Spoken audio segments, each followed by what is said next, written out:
Assalamualaikum dear students, this is Sir Daniel Khan. Again we are here with you online class.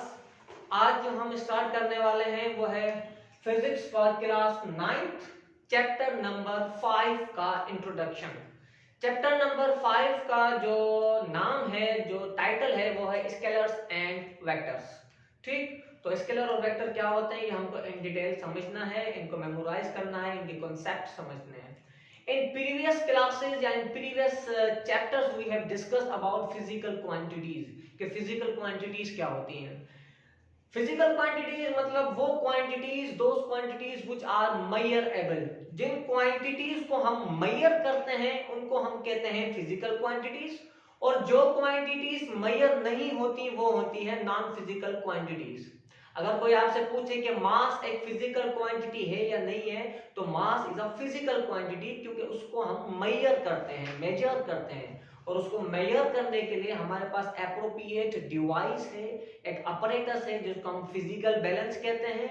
आजकल आप देख रहे होंगे electronic physical balance है, तराजू, तो उससे हम क्या मेजर करते हैं, मास मेजर करते हैं। ठीक, तो mass is a physical quantity. अगर कोई आपसे पूछे how many markers are there, तो इन मार्कर्स को बताने के लिए आपको किसी डिवाइस की जरूरत नहीं है। आप क्या करेंगे, काउंट करेंगे 1 2 3, देयर आर 3 मार्कर्स। ठीक, तो ये जो 3 मार्कर्स हैं इनको हमने मेजर नहीं किया बल्कि काउंट किया है। तो वो क्वांटिटी जो काउंट होती हैं वो नॉन फिजिकल, जो मेजर होती हैं वो physical quantities. Distance, displacement, length, mass, time, momentum, angular momentum, force, ये सब क्या है, फिजिकल क्वांटिटीज, और इनको हम मेजर करते हैं। Energy, kinetic energy, potential energy, round about 900 to 1000 physical quantities आपके पास हैं जिनका आपसे इन फ्यूचर इनकाउंटर आपका होने वाला है। ठीक, तो फिजिकल क्वांटिटीज पढ़ने के बाद इन फिजिकल क्वांटिटीज को कैटेगराइज किया गया है, डिवाइड किया गया है अदर क्वांटिटीज में। ठीक, तो मैंने यहाँ लिखा है फिजिकल क्वांटिटीज, एक होती है हमारे पास स्केलर, दूसरी होते हैं हमारे पास वेक्टर। लेकिन इनके बीच में एक और क्वांटिटी होती है जिसका नाम है टेंसर। अब ये टेंसर आपकी बुक में नहीं है, लेकिन लास्ट में मैं आपको बताऊंगा कि ये टेंसर क्या होता है जब हम इन डिटेल स्केलर को स्टडी करेंगे, उसके बाद हम इन डिटेल वेक्टर को स्टडी करेंगे, उसके बाद हम आपको बताएंगे कि टेंसर क्या होता है। ठीक, तो सबसे पहले है स्केलर पर। स्केलर क्या है, स्केलर वो फिजिकल क्वांटिटीज होती हैं जिनको बताने के लिए आपको सिर्फ और सिर्फ उनके मैग्नीट्यूड की जरूरत हो, डायरेक्शन की कोई जरूरत ना हो।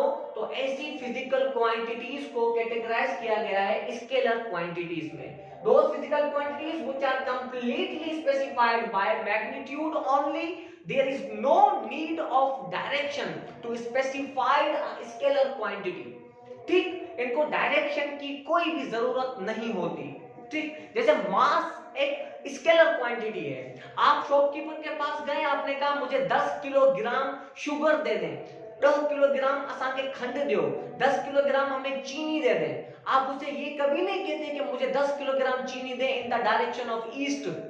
नो, टेम्परेचर एक स्केलर फिजिकल क्वांटिटी है। डॉक्टर आपको कहता है कि आपको 101 डिग्री बुखार है, बस वो आपको डायरेक्शन नहीं बताएगा।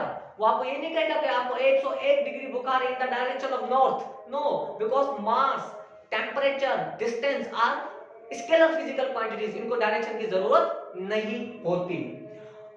ये सिर्फ और सिर्फ मैग्नीट्यूड पर बेस करते हैं। अब मैग्नीट्यूड क्या है, मैग्नीट्यूड बराबर होता है numerical value multiply by unit. किसी भी नंबर को मल्टीप्लाई करेंगे यूनिट से, आपको उस क्वांटिटी का क्या मिल जाएगा, मैग्नीट्यूड। यूनिट क्या होता है, यूनिट होता है standard of a physical quantity. Physical quantity की जो पहचान है ना वो उसका यूनिट है। Unit is more important. अगर मैं आपसे पूछूं कि राहत फतेह अली खान कौन है, यू कहेंगे Rahat Fateh Khan is a good singer.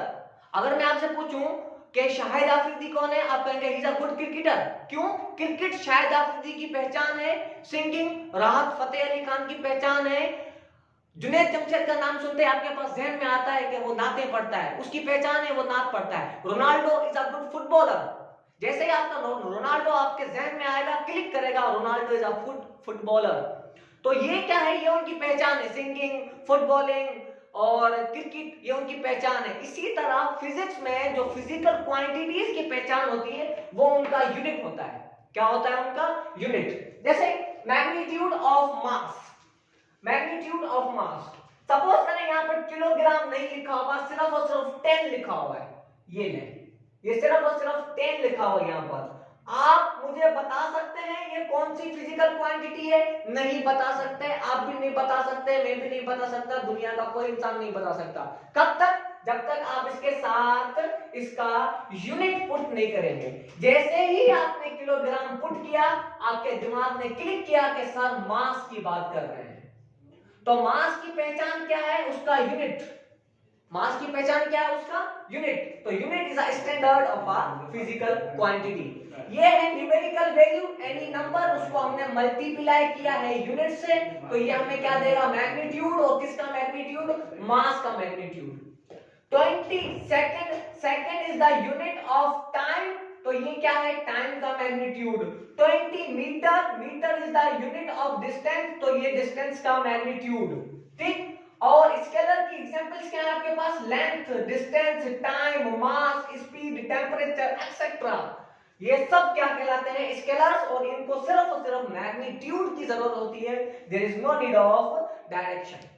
ठीक। अब इन जो स्केलर्स हैं इनको हमने रिप्रेजेंट करना है, इनको लिखने के तरीके हैं, इसको कैसे रिप्रेजेंट करेंगे, तो ये हमने फिक्स कर लिया है। Scalars are represented by alphabets, और कुछ स्केलर्स को हम सिंबल के तरीके से भी डिनोट करते हैं। जैसे टाइम का सिंबल फिक्स है टी, आज के बाद हम टाइम को टी से पढ़ेंगे। मास को हम एम से पढ़ेंगे। डेंसिटी का जो सिंबल है ये है रो, ये पी नहीं है, ये रो है, रो, ये सिंबल है डेंसिटी का। Density is a scalar quantity. Distance का जो सिंबल है वो कुछ बुक्स में डी है, कुछ बुक्स में एस है, कुछ बुक्स में एक्स है, तो कोई भी आप ले सकते हैं। स्पीड का जो सिंबल है वो है वी। तो ये सिंबलिक रिप्रेजेंटेशन, स्केलर को रिप्रेजेंट करने का तरीका क्या है?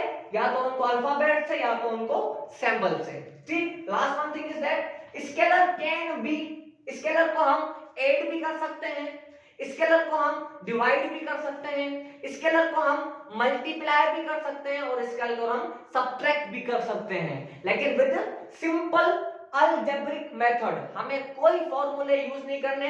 सिंपल मैं आपको कहूं 20 सेकंड प्लस 30 सेकंड कितने सेकंड हो गए? आपने कुछ भी नहीं किया, दोनों को ऐड किया, 20 प्लस 30 जवाब आएगा 50 सेकंड। 2 मीटर प्लस 3 मीटर कितने मीटर हो गए भाई? 2 प्लस 3 5 मीटर हो गए। सिंपल जो हम नंबर ऐड करते हैं, सिंपल अलजेब्रिक मेथड के थ्रू आप स्केलर्स को ऐड भी कर सकते हैं, सब्ट्रैक्ट भी कर सकते हैं, मल्टीप्लाई भी कर सकते हैं, एंड डिवाइड भी कर सकते हैं। ठीक। तो this is all about scalars, उनकी रिप्रेजेंटेशन, स्केलर क्या होते हैं, उनको डायरेक्शन की जरूरत नहीं होती, उनको रिप्रेजेंट करने का तरीका, मैग्नीट्यूड क्या होता है। ठीक। इनको आपने स्टडी करना है, इनके नोट्स बनाने हैं, इनको फेयर करना है। इंशाल्लाह वी विल मीट अगेन। कोई भी क्वेश्चन एज अ कमेंट आप मुझसे पूछ सकते हैं। इंशाल्लाह meet again as soon as possible in next class. तब तक के लिए अल्लाह हाफिज, टेक केयर।